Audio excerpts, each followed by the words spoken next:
very special episode of Remakes, Reboots and Revivals. This is Nicole here, and as always, I am joined with Rolando and our producer, Eddie Z. But in addition, we actually had... Hey guys, that was a little delayed. I'm actually kind of surprised at how that's on you. We said it when you said our names. That's your internet. Well, we also have a very special guest with us, Rolando. Actually, you want me to introduce him? Yes. So we are joined by a good friend of me and Eddie's, Nicole. This is possibly your first time meeting him. Maybe you met him at my wedding, but we were all drunk, so who knows? But we had the honor of having Joe Gambino with us. He is the creator of A Bitter Cup of Joe, a online web series, YouTube personality. How, yes, that's right. Qualifies as personality. You have a show. I don't. I have a podcast. That's all I have, Joe. Joe, welcome to the show. Thank you. I think I'm an influencer. Is that what the kids call it today?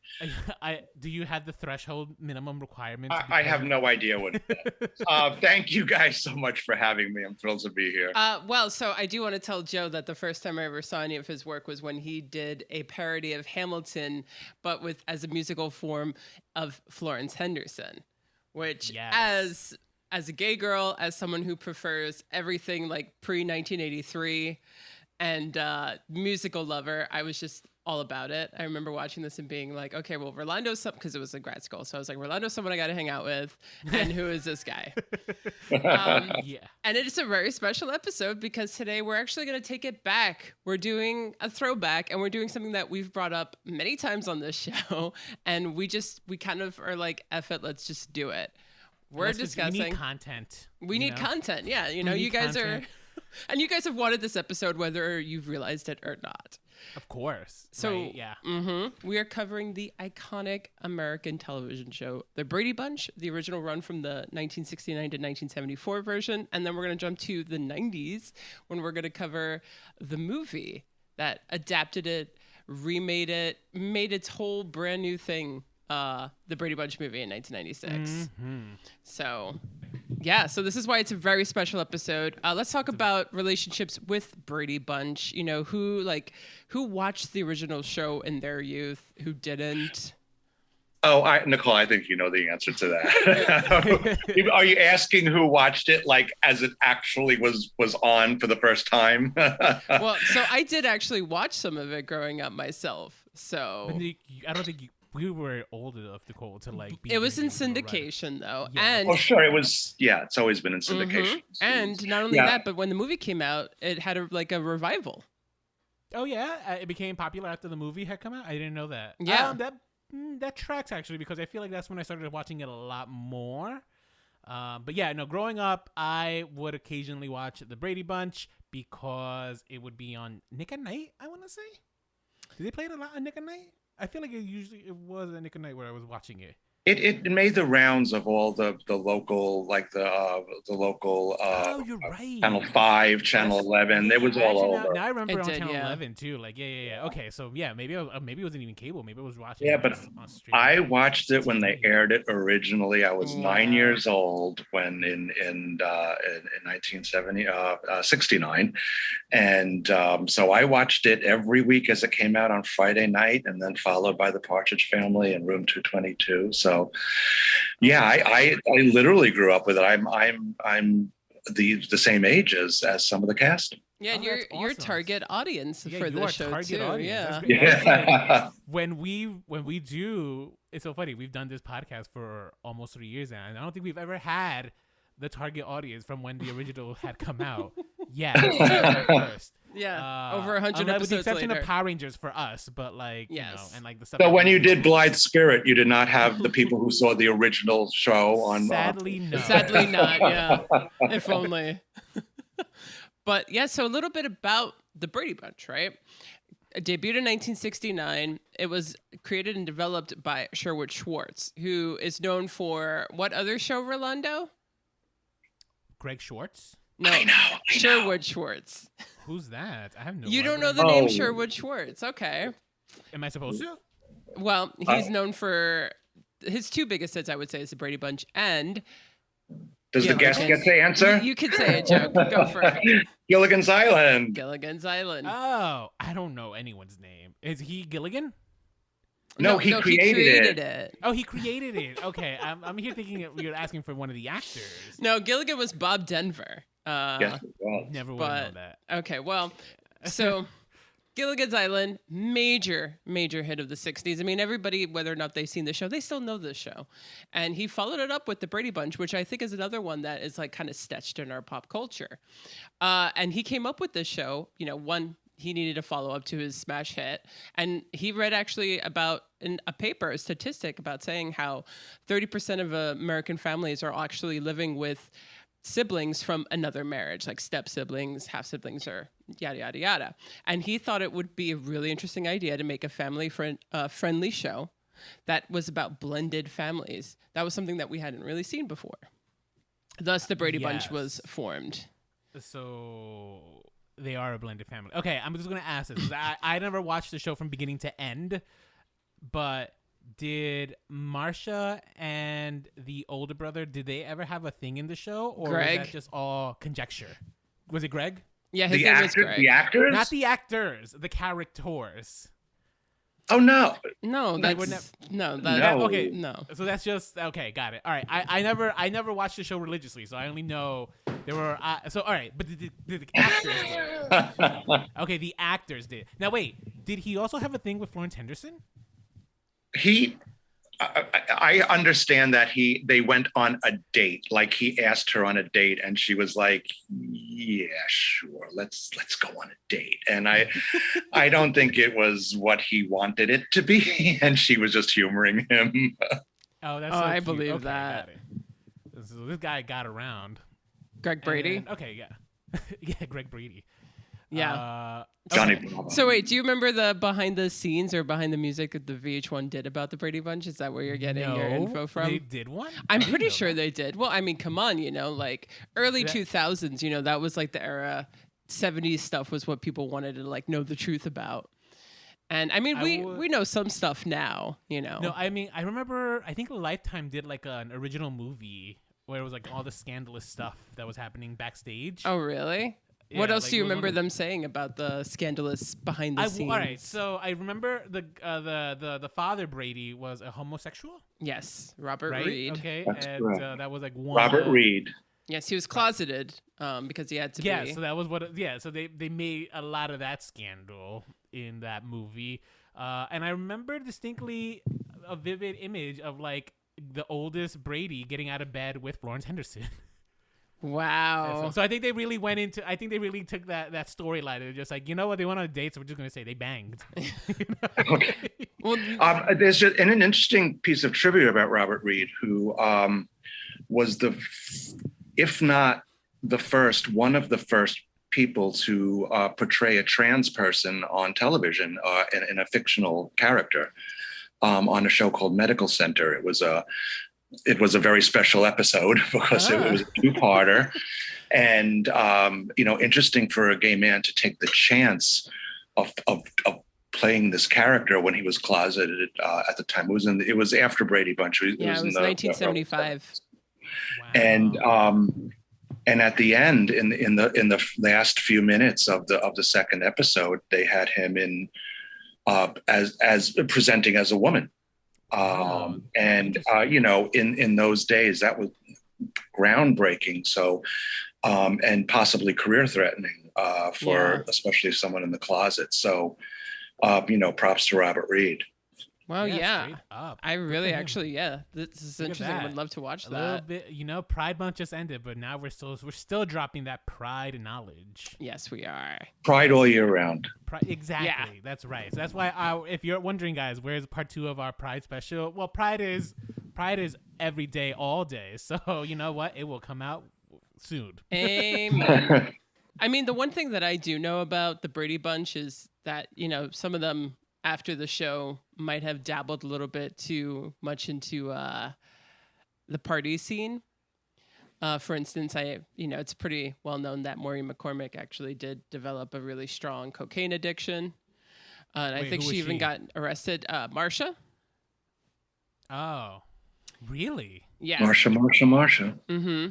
No way. I even remember in the early 2000s, like, I think there was a show with Christopher Knight who played Peter, where it was like marrying Brady or growing up Brady or something like that. Yeah. Didn't he have a dating show and then he ended up with? He actually had a reality show with he married one of the contestants of America's Next Top Model. I don't know if she might have actually been a winner.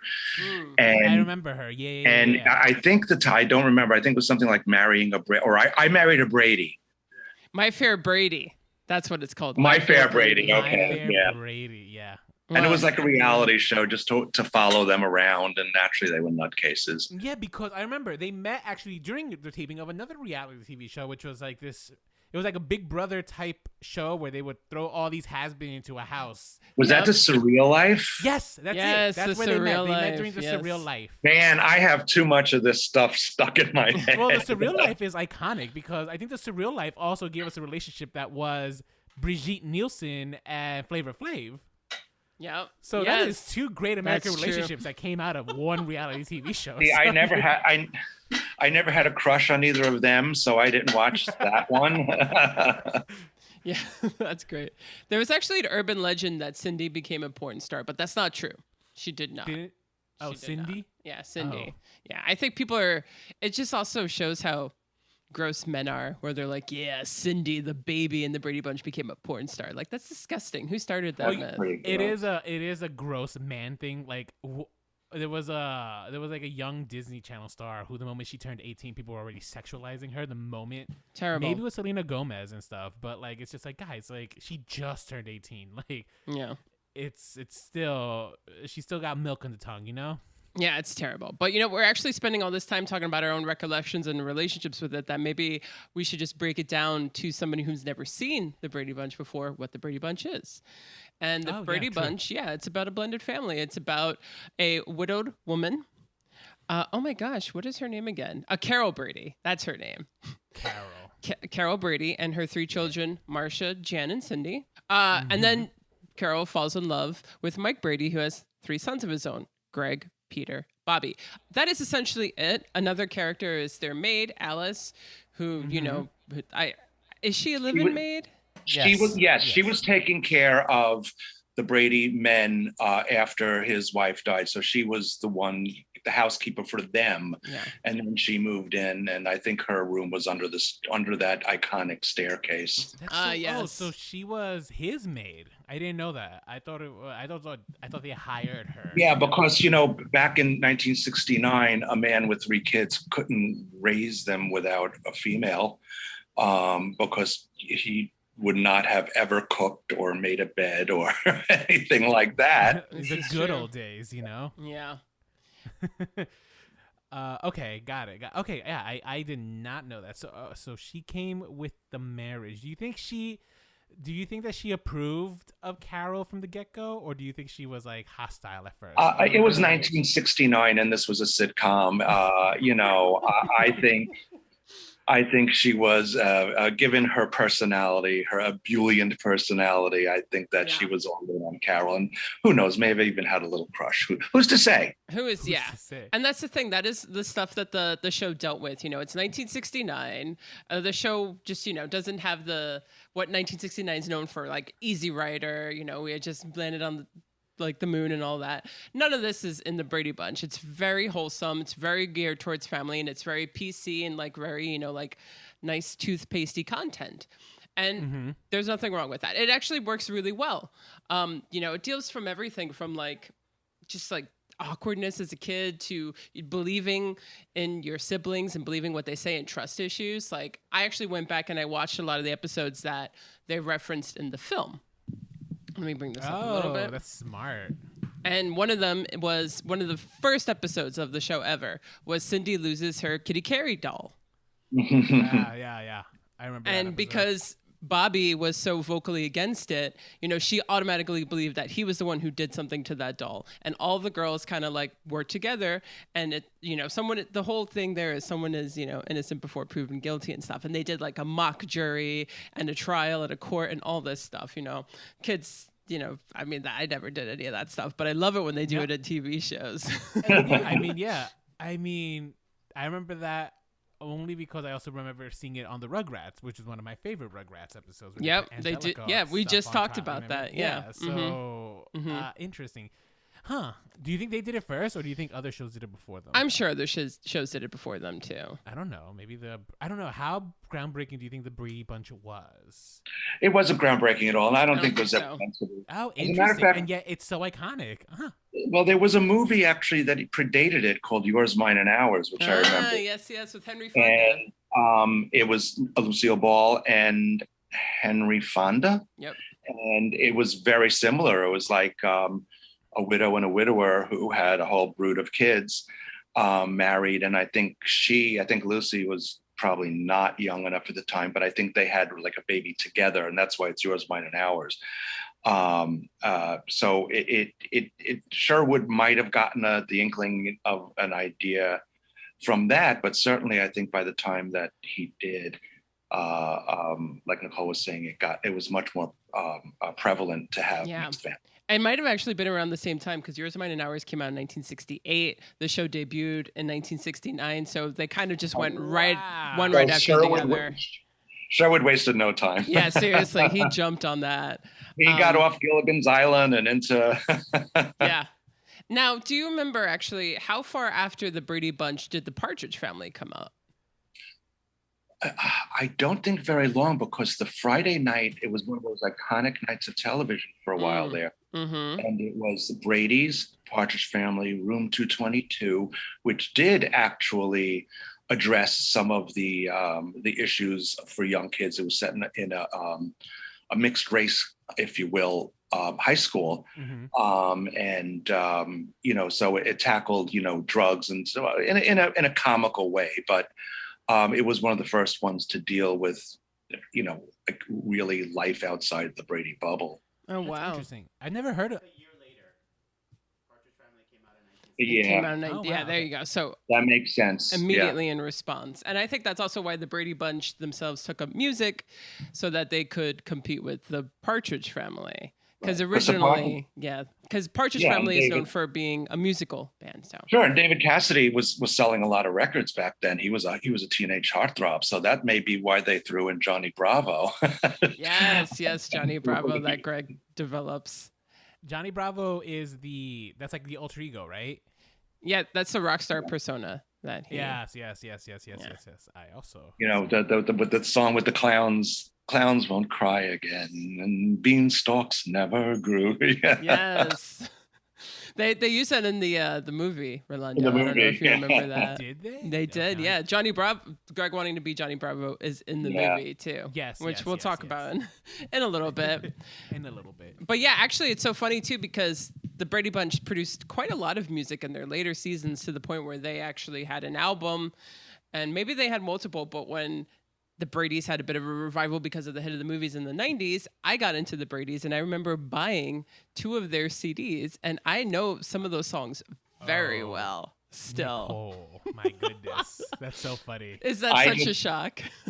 I just made a summer playlist, and the last song, just to end it off, was It's a Sunshine Day. That's such a good one, yeah. Sing it, Joe. I will not. Man, I could name some obscure Brady songs on that too. Like one of my favorite ones out of those albums was a song called Carousel, which is, nothing to do with Rodgers and Hammerstein or anything like that, but it's them just talking about going to a carnival and having a great time. And riding the carousel? Yeah, kind of, yeah. Just like a good time. Cotton candy. Well, don't forget at that time also you had the Osmonds and you had the Cowsills and there were a few different really bubblegum pop groups that were actual families. There you go. See, that's also something that, is good to think about. Yeah, actually, now that you're mentioning, so I think you guys just bursted a bubble for me because I only know the Brady Bunch basically just through reruns and stuff, and like it has kind of a legacy, right? Like the Brady Bunch is iconic. It is still something that gets referenced a lot in pop culture. Marsha. The Short Jan came from the movie, but like it is still a part of that Brady Bunch like like Well, those. yeah. If you say, "Oh, my nose," everybody knows exactly what you're It's talking true, about. yeah. Even actually, because of Zoom, right? During the pandemic, when everyone's into Zoom, the reference everyone would say is like Brady Bunch. We're doing the Brady Bunch thing. So I mean, this is just a show that has such a long-lasting impact in pop culture, despite the fact that you guys are telling me here that it's not original. It was trying to copy like other things. So it's just like, what? How did this show become so iconic? Like, what's his mojo here? Because I know the show. Like for me, I would watch a show to pass the time.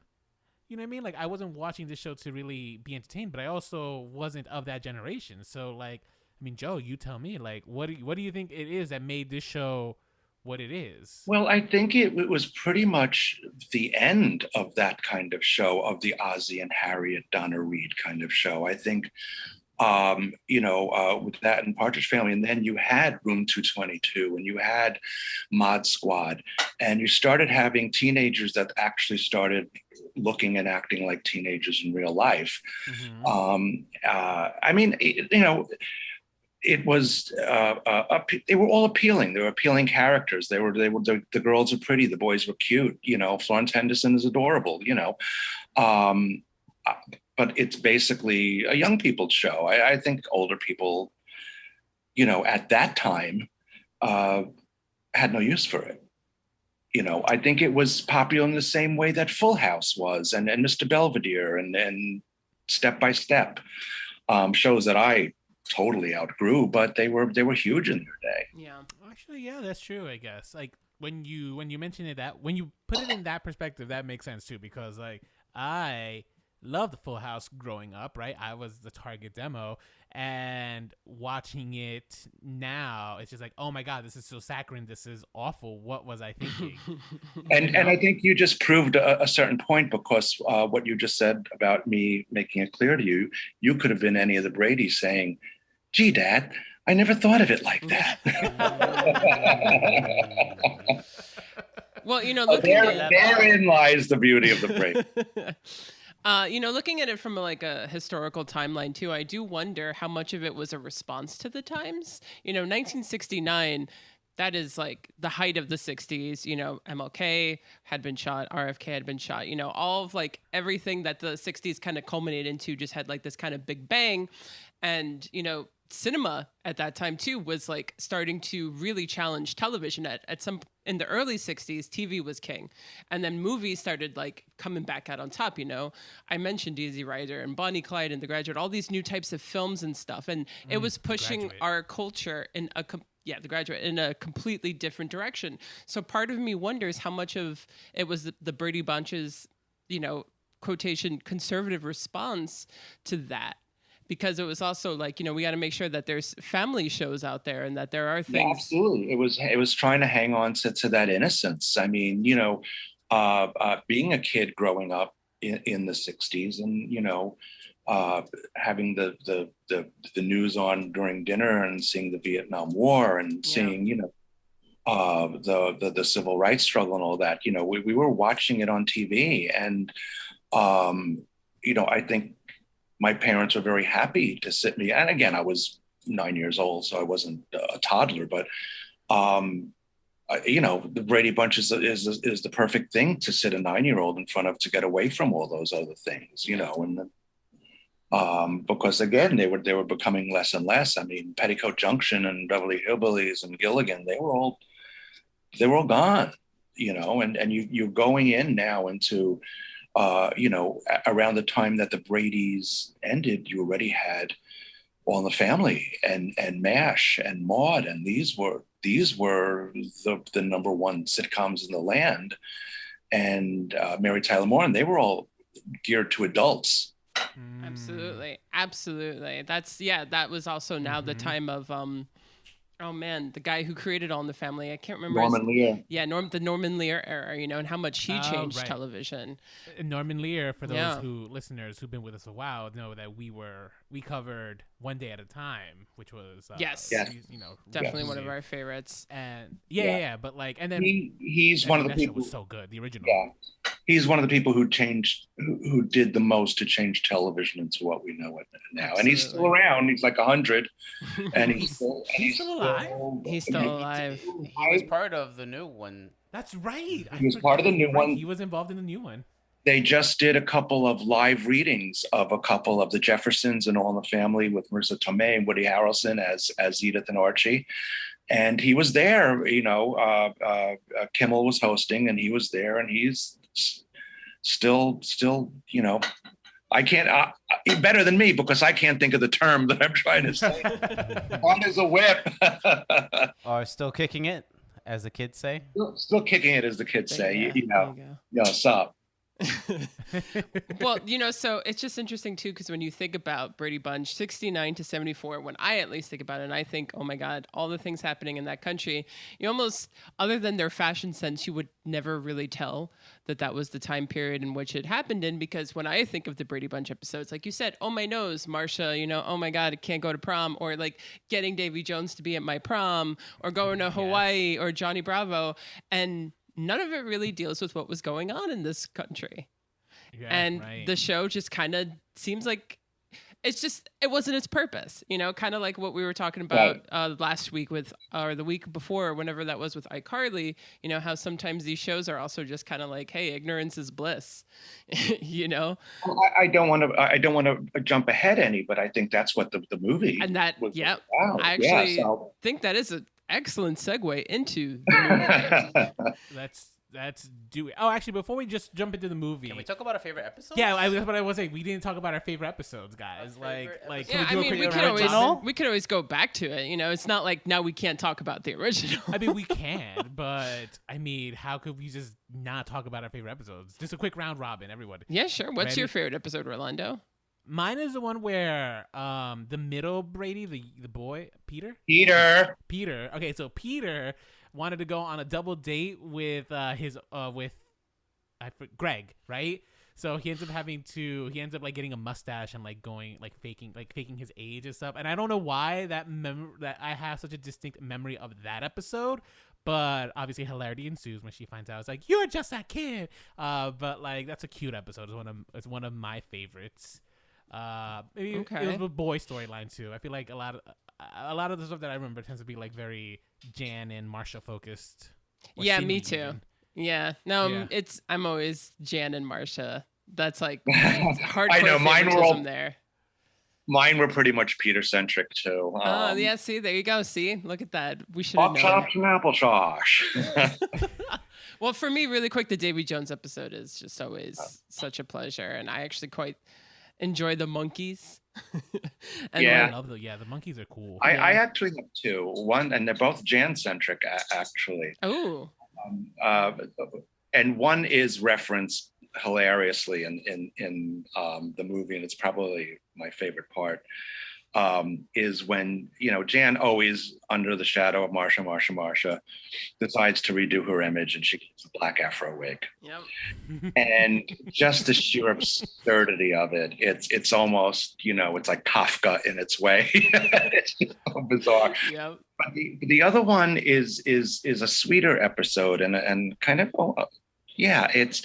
I don't know if you guys are familiar with a comedian known Imogene Coca. I know her. Yeah. From the earliest days of television, she was on Sid Caesar's show, and she was like a Lucy or a Carol Burnett or any of the Saturday Night Live ladies. She used to do sketch comedy on Sid Caesar's show, and she's hilarious. And some people may also know her as the grandmother from the first National Lampoon movie. And she was a wonderful, but she had that goofy comedian face. She wasn't what you'd call a beauty.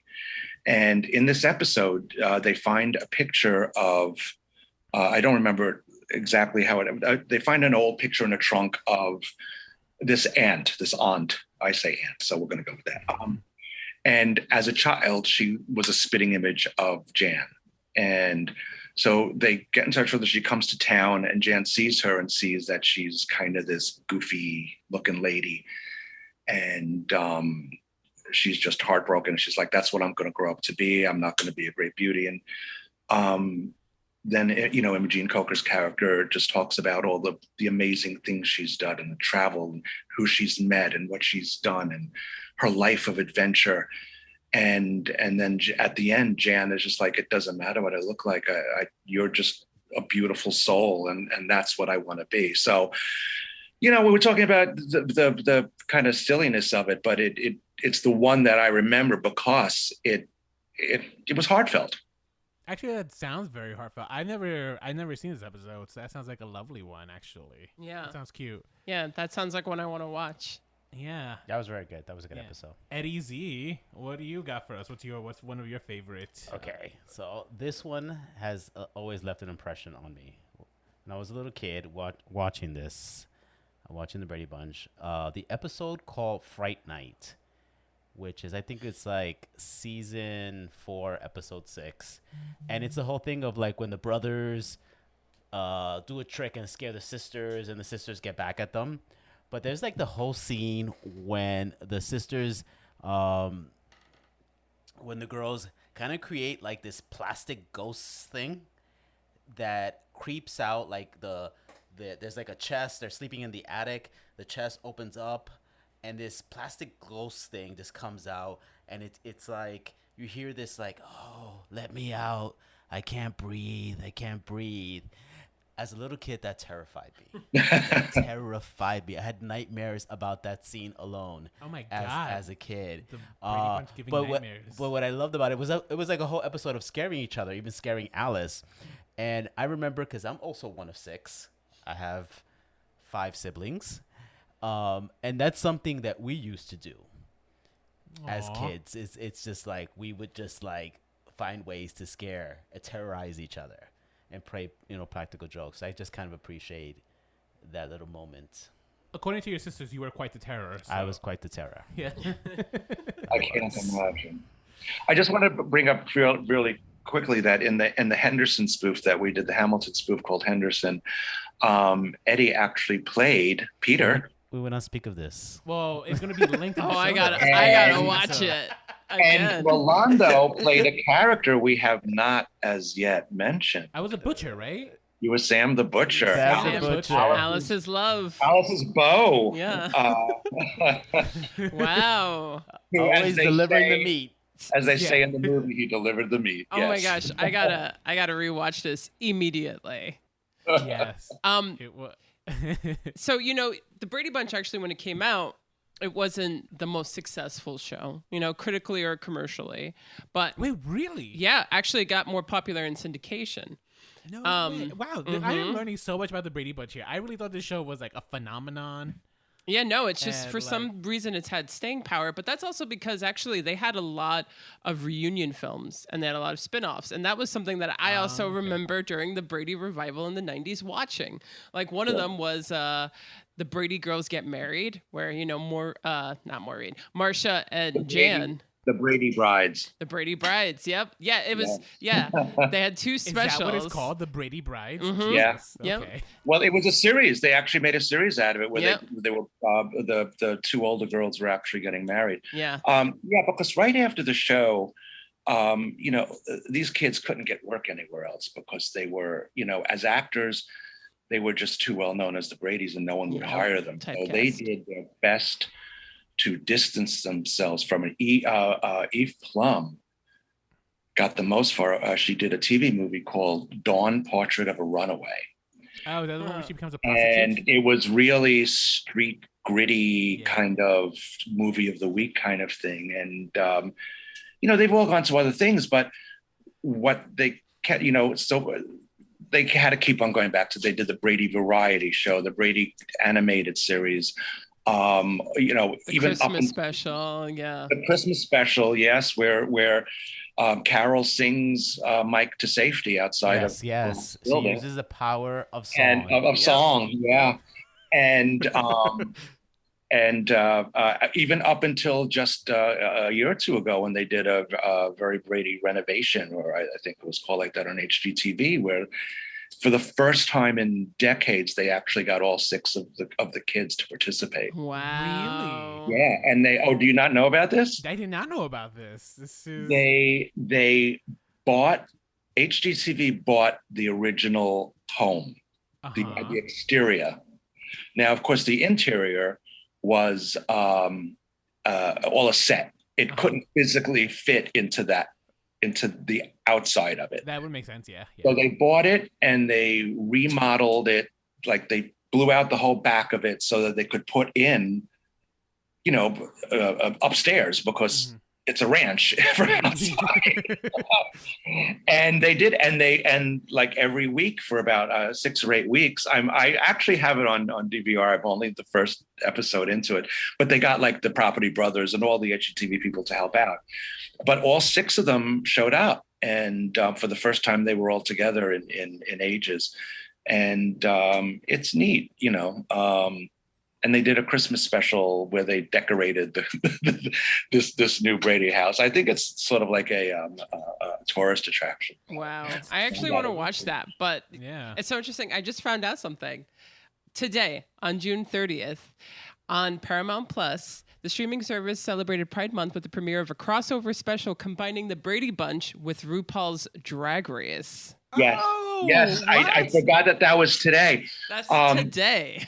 It's today. Greg is playing Mike, and they have drag queens. I think Bianca Del Rio is actually playing Carol. Yes, yeah, Bianca Del Rio's Carol. Mm-hmm. They have drag queens playing the 3 girls and Alice. Yeah, Nina West is playing Alice. And Ben Della Creme is actually playing Greg. Okay. Oh, wow. Yeah, so it's I forgot. I'm done with you guys. I got to go watch that. Yeah, seriously, we got to go watch it. I'm about ready to wrap up on this podcast that way. Well, we're all watching this afterwards. But you know what else Yes. RuPaul was in? RuPaul was in the 1996 film. Yes, RuPaul was. And what a Now beacon that's of a hope she was in segue. that one. Yes, she was. Yeah. She must have been in the Very Brady sequel too. She was. Because I just saw the first one again, and I'm waiting for Moesha, and it's not in. It's the second It's one, in a Very Brady sequel, not in a Brady movie. So that's a reason to watch both of them. So, it's interesting because when you think about the 90s, there's so many old TV shows that were made into movies, well into the early 2000s.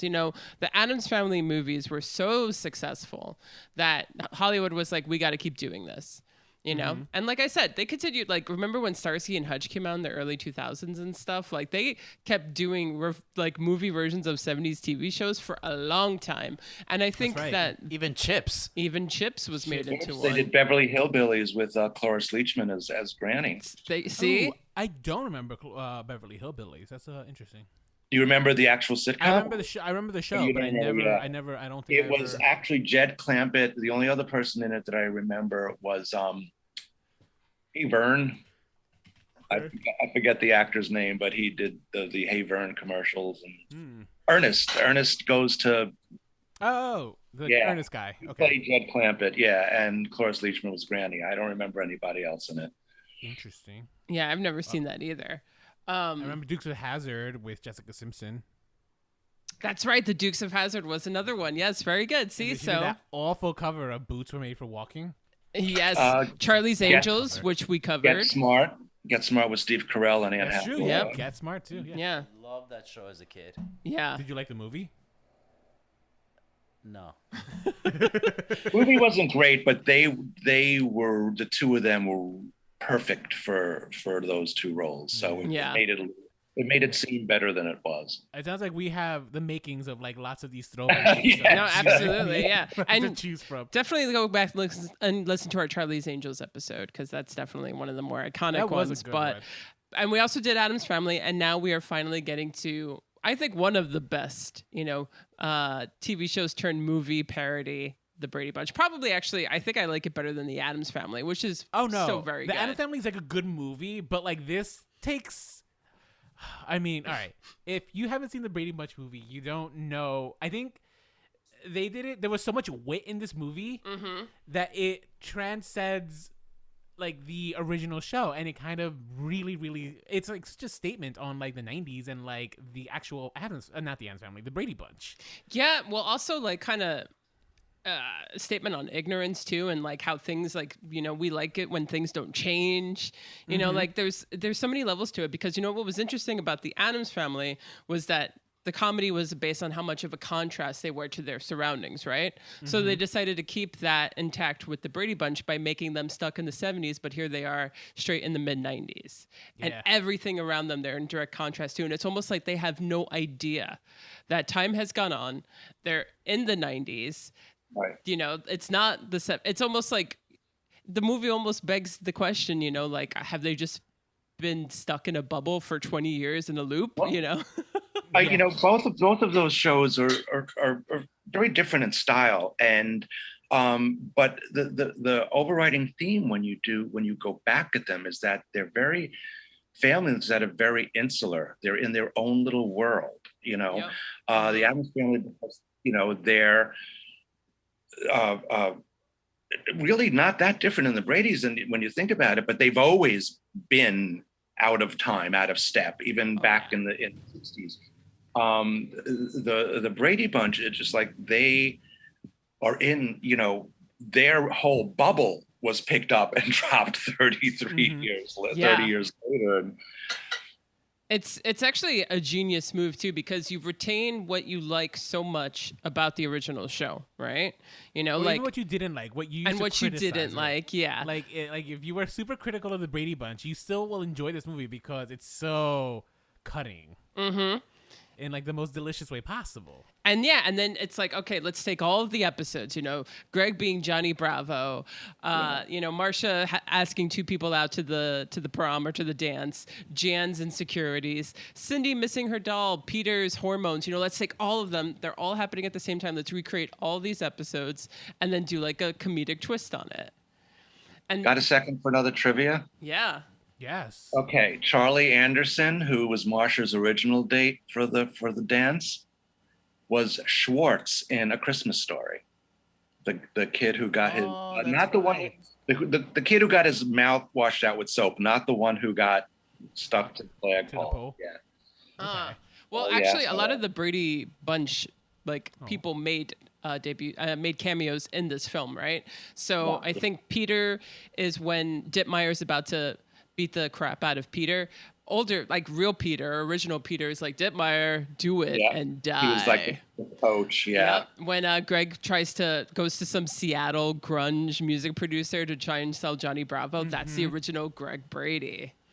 I know the original Alice picks up Jan in the truck and talks to her. She's a truck driver. Very reminiscent of Large Marge from Pee-wee's Big Adventure. And then, of course, at the end, Grandma is played by Florence Henderson. Florence Henderson, yes. He is Florence Henderson. I mean, I think she was the only one that everyone was just waiting to see, you know, because I think Florence Henderson is the most iconic person to come out of the Brady Bunch, in my opinion, at least. I don't know. There's something about Florence Henderson. Well, she was probably the only one. Well, Robert Reed had done The Defenders, which was a drama, a lawyer show, and I was gonna say, it's like he was in a Marvel show. It was different Defenders, and Ann B. Davis was known as a kind of actually an Imogene Coca type in the Many Loves of Dobie Gillis, which was even before my time. Yes, playing a character named Schultze, which was her CB handle in the movie. But Florence Henderson was a Broadway star. She had done movies. She was the one who was well known of that cast. Oh yeah, Florence Henderson did Broadway? Yeah, she's a girl. Did you not even listen to the song that you were in the video of? I don't remember you mentioning Broadway. Wait, did she did a Peter Pan, right? Opened the doorway and went to Broadway. Then she you know what? There it is. Song of Norway. Come on. I thought we were. I'm leaving. I'm gonna go watch. So offensive, Rolando. Geez. Yeah, look at that. Rolando. Yeah. So that's. I mean, she definitely is the biggest star. Was was it beforehand? Like I think people still to this day know who Florence Henderson is, even if they don't know the Brady Bunch too. So I'm glad more than anybody she is like the one who she had like the best reveal too when like she turned around and it's like, oh my God, it's Grandma, and she's like right at the end, like perfect timing. The Monkees even made a debut. In peace, Florence Henderson. Yes, rest in peace. They even made a cameo. The Monkees. All three of them. They were the judges of the talent show, which is why the Brady Bunch won. Because the judges were the Monkees. Yeah, I mean, there's just so much to this movie works. I don't even know where to begin. I think. Well, can I just begin? Yeah, go for it. The casting was brilliant from top to bottom. Yeah. You may not. I mean, Shelley Long seemed perfect. Gary Cole, you might have been, yeah, he's okay. But then when he starts talking and it's just like, it was just perfection. And the kids, Taylor as Marsha was perfect. Yes. But I think the standout is Jennifer Elise Cox as Jan. I think actually, I feel like the mystique or like the reputation of Jan got enhanced by her performance in this film. I think that. I would agree. Yeah. She's just so hilarious. I think my favorite part is when they realize that this, the house, they might have to raise money because they might have to move. And they're like, oh my God, we're going to have to go to a new school, and get a new house. And Jan's like, and make new friends. And Marsha goes, but Jan, you don't have any friends. And Jan just stares at her in the death stare. Literally, like, my comedy, like put into one scene, it's like that is what I find funny. It's just such good comedy. Marsha doesn't get through this movie of like unscarred as far as being, likable all the time. Yeah. She is kind of mean to Jan. And it's so good. And I think the thing that makes Jan's for the performance so good for me is the body language. Yes. She just has it's such a physical performance. The way she walks, the way she carries herself, like she becomes the embodiment of not the actual Jan from the TV show, but like what we remember of her, which is kind of she's the middle child. No one likes her because of Marsha. So she embodied that in a way that was just almost it wasn't a caricature. It was such a respect to it. But there's one point where she turns around and walks away. And her hair goes back and forth behind her hair. And the other scene that had me actually laugh out loud is a Jan scene, but it was her stunt double when she got on her bike and took her glasses off. Yeah. And just kept on riding into the fence and then the hedges and just hilarious. Oh yeah, no, even the scene with RuPaul. RuPaul. She goes to see the school counselor and RuPaul's like, so what can I help you with? You're getting bullied, teen pregnancy. And Jan's like, no, it's my glasses.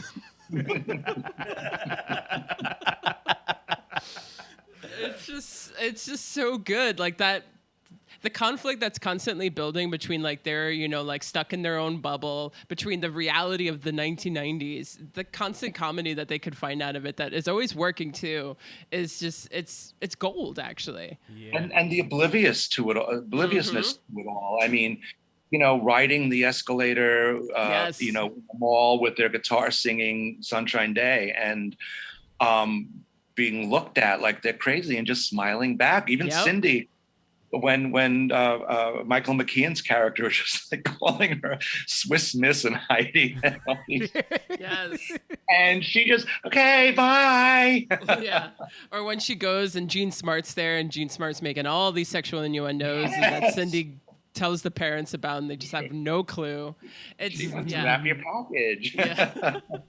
And can we just say Gene Smart, who is brilliant no matter what she does. I love Gene Smart. She's so good. I didn't know of her until Watchmen, and now she's one of those. Designing women. Designing women.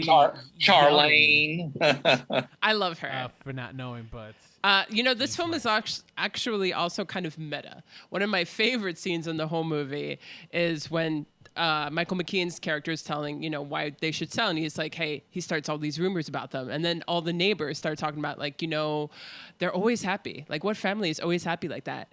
I don't even think they have a toilet. Yeah. One bathroom for 8 people. And I've never seen a toilet, that's remarking about the set for the TV show, you know, and how it was like, how did they only have one bathroom? Like those kind of meta elements too are just, it's like a chef's kiss. It's like, mwah, you know? Exactly. Well, I think, it's funny because I think one of the very first All in the Families where just like, where's Pop? Where's Dad? And then you hear a flush from upstairs. And it's like the first time that the fact that human beings have toilets and need toilets was ever addressed, because the response from the audience who never expected anything like that. So, yeah, I mean, it's like Rob and Laura Petrie who had little Richie, even though they slept in separate beds. So, I mean, that's... Yep. At least Mike and Carol got to sleep in the same bed and are even shown as being amorous in the movie. Yes, something we never really saw, at least too much of in the original. But actually, yes, Rolando, I see you have a confused look. Toilets were considered taboo. They were not. I can't believe, I mean, I know, we all know about, Lucille Ball, being the first to say pregnant, I think, on TV. But they didn't. They didn't. Oh, is that what it is? Or she wouldn't even be allowed to say pregnant? She was the first to show an actual pregnancy. That's what it was. But she didn't even get to say it. And I was just like, TV norms were just weird back then. You know what I mean? Listen, look at half the stuff that's happening in this country today, and it's no different. It really isn't. I mean, things have moved more in increments than you think. Absolutely. But so it's shocking when you think about a toilet, really, but I mean, but also think about what it must have been like to be a woman who needed to use the bathroom in the 1950s. Well, if you have to comb your hair 1,000 times, Yes. But it also introduced me to the idea of the Jack and Jill bathroom, which I had never seen before, which is a bathroom shared by doors on two sides. Yeah.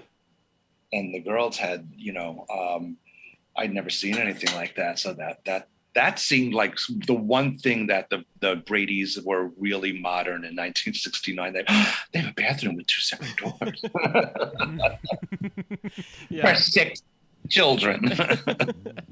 I would say that the one thing about this movie too is that the boys kind of don't get enough love. I think that they had just so much to work with Jan, and that Jan really became the star of at least the kids. But when you think about especially Peter and Bobby, they don't shine too much in this movie. No, definitely not Bobby, but I think Peter was trying to win the talent show, so he had kind of his was part of the A plot. You think so? You know what I mean? Yeah, no. He wasn't. I wouldn't say Peter. I would say for sure the star of this is definitely Jan, without a doubt, because she's the one who ends up running away, and we have that whole sequence with her. But I don't know. I remember. Oh wait, was I saying the wrong one? Greg. I think you're thinking about Greg, because he's the one who wrote the song, and then they were Greg is the one who. I'm sorry, Peter's the middle. I forget which Peter. Peter was the one who was fainting every time he saw. Yeah, and he was talking like this because his Yes. When it's time to change, gotta rearrange.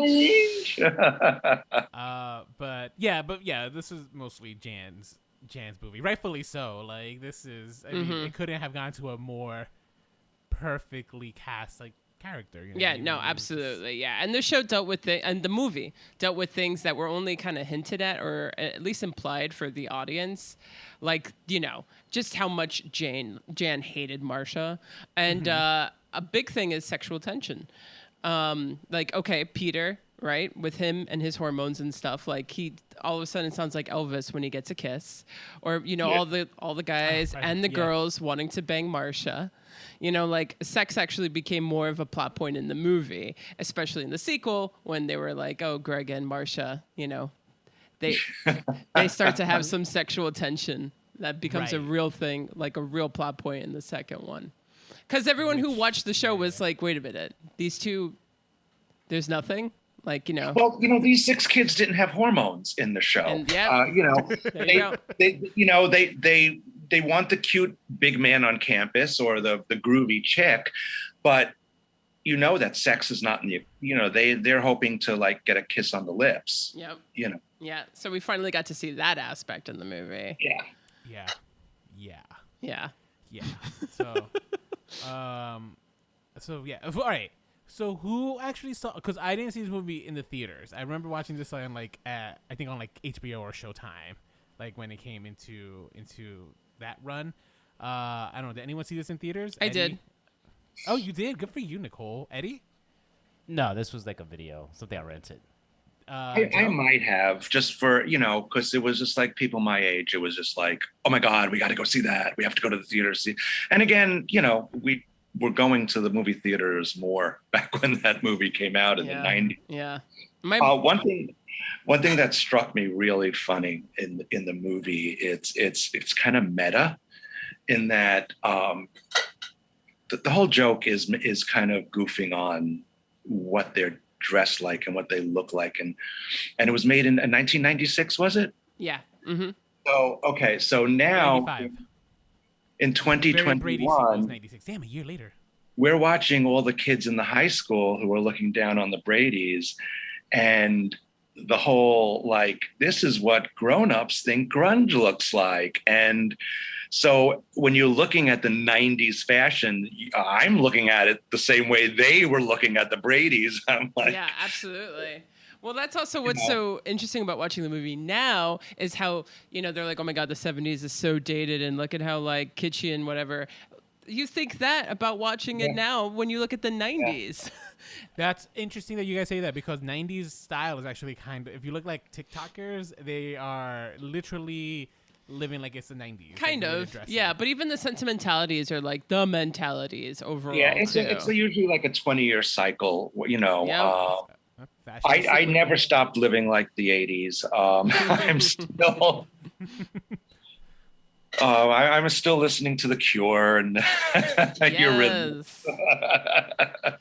And now is the time for the 90s to kind of, well, actually the 2010s were more so the time for the 90s in terms of the 20-year cycle. So I think the 2000s are going to make a comeback in terms of style. So we're going to see words painted on girls' butts again.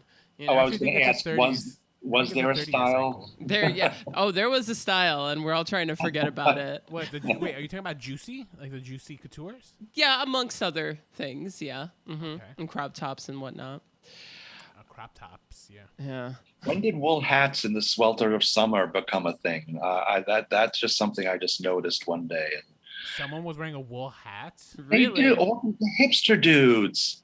With the wool hats like pulled down, and it's just like it's 90 degrees out, and it's just like, dude, I'm going to make my artisanal honey, so I can't take my wool hat off. That's dedication to style, I guess. Sorry, hipsters in the audience. Now I have to look this up. Oh wow, yeah, okay. Yeah, sorry, I had to look that up. Was it a bucket hat? I think those are also coming back in vogue. Bucket hats. Kind of like beanies, like right? Kangol. No, like I'm thinking. What?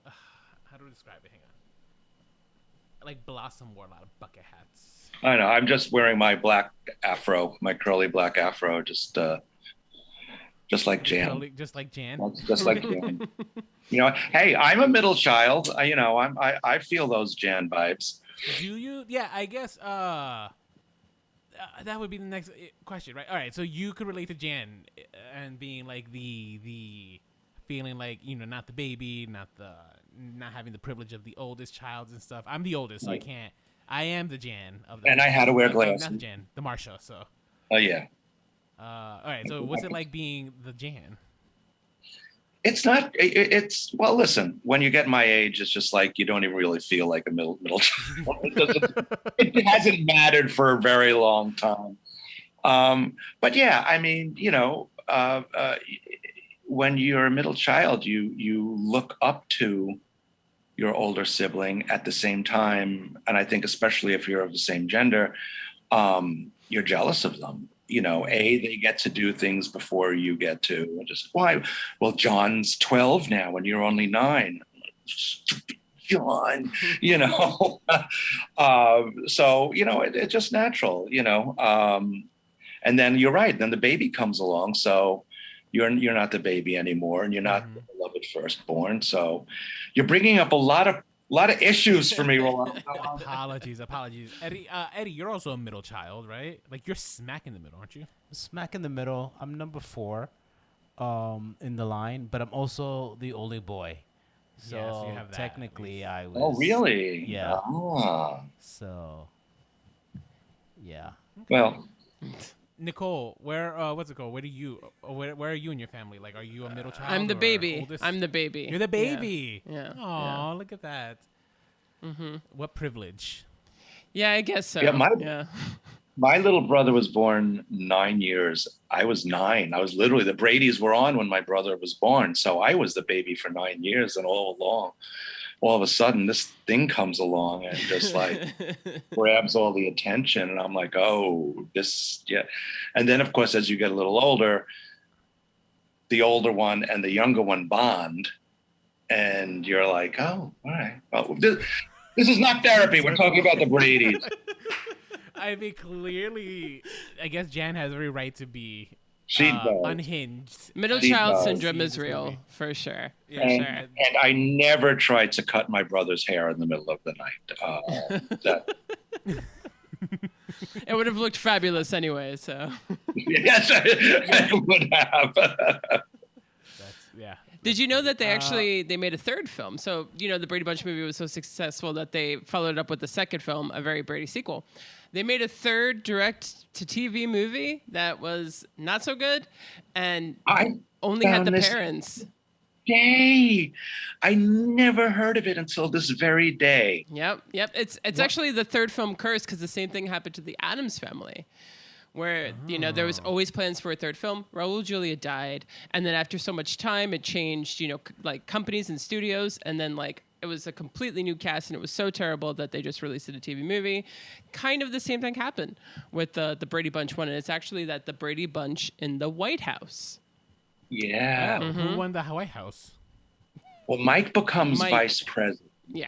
Oh. and then the president gets caught up in a scandal. So Mike becomes president, and then has Carol installed as vice president. So it's sort of like it's a Vita with Brady's. Yeah. I haven't seen it, but- Pasadena. That sounds like it has potential to be great. So that what? It's Does it on though, Hollywood. Rolando? I don't know Does about it? that. Maybe with the joint or something, it has the potential to be enjoyable. Possibly. But You might be right. You might be right about that. What? All right. We chose to do this episode, right? The Brady Bunch. Mm-hmm. But I mean, what do you think it is about the Brady Bunch movie that makes it so near and dear to our hearts, right? Like, why? Like, we've been doing this podcast for 3 years, and we have been talking about this movie for like the last 3 years. We wanted to cover this episode and stuff. But Nicole, I mean, why do you think? Why? Like, why do we hold this one? I do hold it up as like a standard almost for me. Yeah. Like whenever like something gets rebooted or revived, because I'm just like, it was so smart, and I don't think I've seen anything yet that's done anything like it.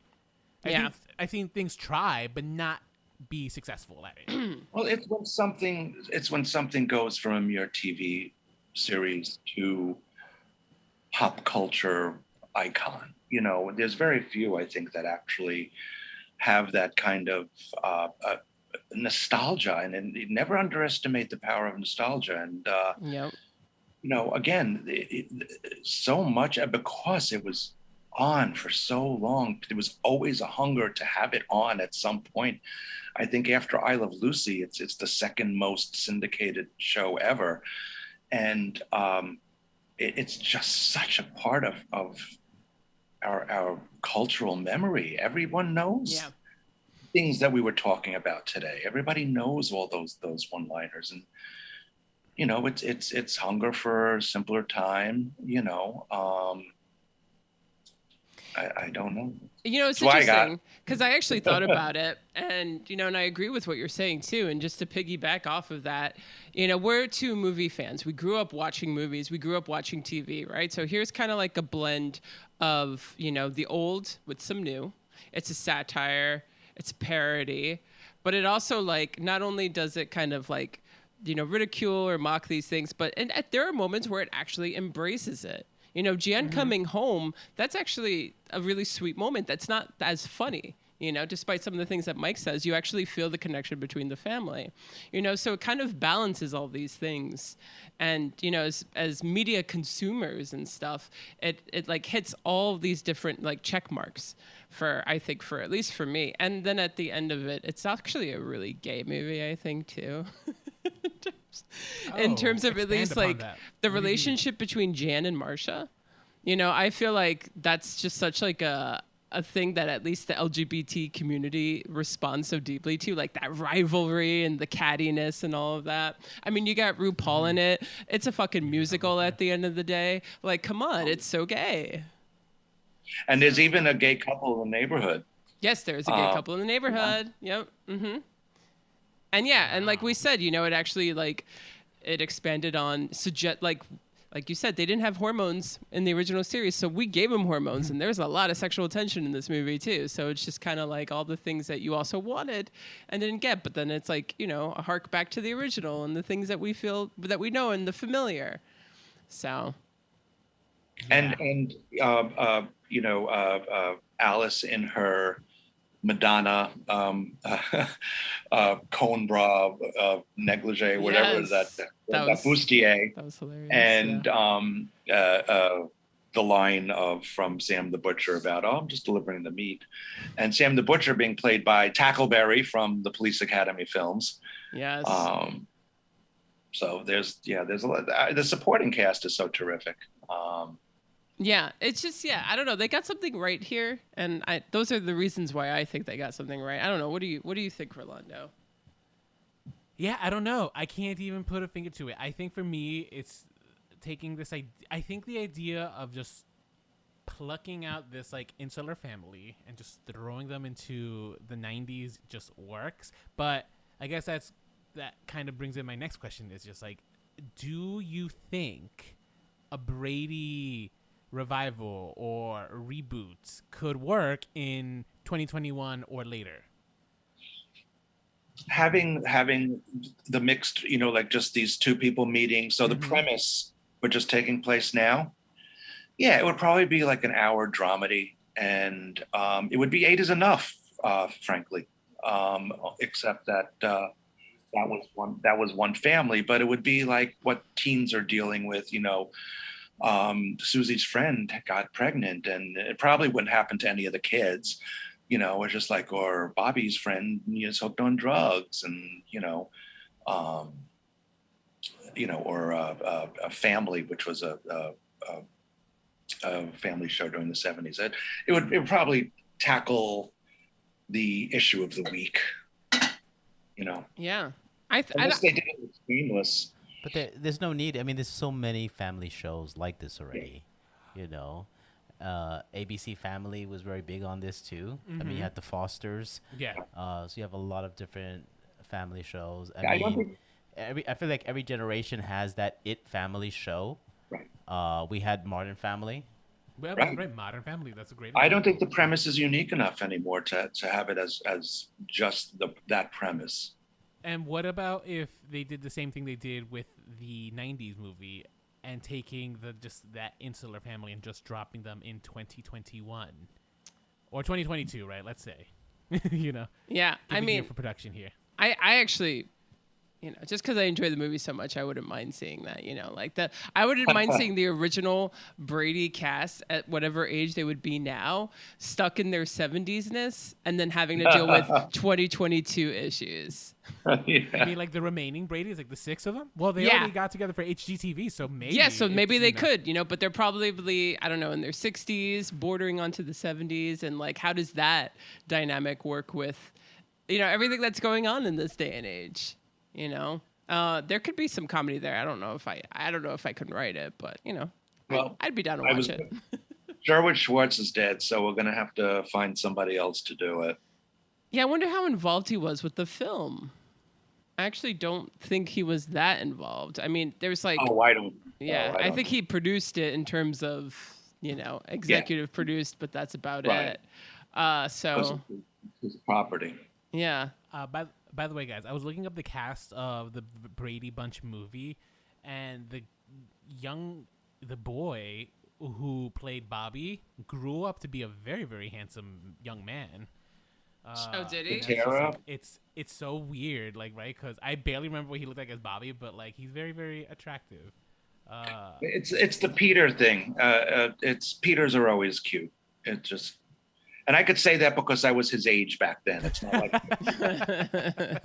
I was a 9-year-old thinking another 9-year-old was cute. So Aww. So it's not creepy. it was not creepy. It was confusing, but it was not creepy. Okay. All right.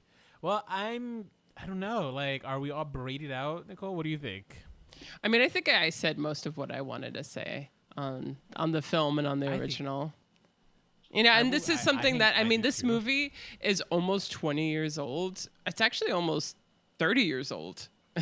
I got that wrong. It's almost 30 years old. No. Yeah. 30, It's. Oh my gosh. Right? Well, that must mean that I'm. Well, this has been fun. And so I do encourage anyone who didn't even know that this movie existed to kind of, go back and watch it because it's a riot. And, it really holds up. Yeah, it does hold up. Like, it doesn't feel like it's almost 30 years old. But, yeah, I mean, that's all she wrote on Brady for me. Yeah, that's all there is. I mean, like I said, we've been dying to do this episode for a while. I'm so glad we actually have someone who actually grew up with the Brady to kind of like help us with this episode. So. I'm glad that my dotage came in handy for something. So well, I mean, the truth is, like, you are a fan. Like, I mean, the reason we thought of you for this episode was because you did such a wonderful tribute to Florence Henderson. Yeah, which we will include in the show links. Yes. And who doesn't like who better than an actual Brady themselves? But we can't afford that. Listen, now that the HGTV show was over, they're probably waiting for your phone call, Rob. So. They might be. But all right. Yeah, no, this was great. Thank you so much, Joe, for joining us. Joe, where can people having me. follow you on Instagram? Or, I mean, how do you want to be followed? I am, A Bitter Joe Show is available on YouTube. And I am on Instagram at Bitter Joe Show. It's now called Bitter Joe Show now? Is not a Bitter Cup of Joe anymore? Yes, and I'm on Twitter, but I'm rarely there. It's also Bitter Joe Show. Bitter Joe Show, everyone. So be sure to check out, follow Joe. He's a very funny.